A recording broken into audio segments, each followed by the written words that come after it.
पश्चिम बंगाल की राजनीति में एक नया और बड़ा भूचाल आने की आहट सुनाई दे रही है। तृणमूल कांग्रेस से निलंबित विधायक हुमायूं कबीर ने ममता बनर्जी के सबसे मजबूत किले यानी मुस्लिम वोट बैंक में सेंध लगाने का खुला ऐलान कर दिया है।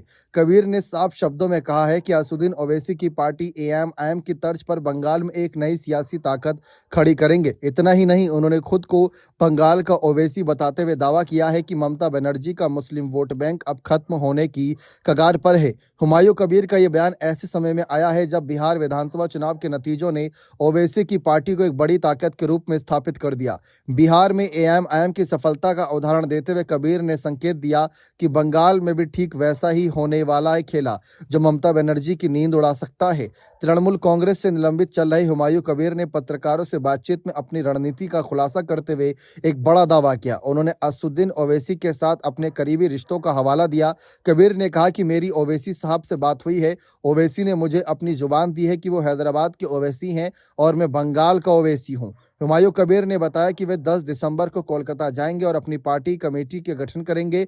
इसके बाद लाखों समर्थकों के साथ 20 दिसंबर को अपनी नई पार्टी को आधिकारिक रूप से लॉन्च करेंगे। उनका यह आत्मविश्वास बताता है कि पर्दे के पीछे एआईएमआईएम और उनके बीच कोई बड़ी खिचड़ी पक रही है, जिसका सीधा मकसद आगामी विधानसभा चुनावों में टीएमसी को नुकसान पहुंचाना है।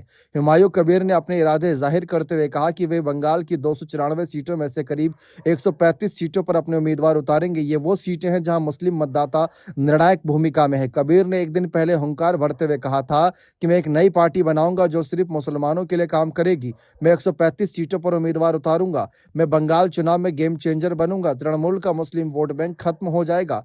पश्चिम बंगाल में करीब 27 से 30% मुस्लिम आबादी है, जो पारंपरिक रूप से ममता बनर्जी का सबसे भरोसेमंद वोट बैंक माना जाता है।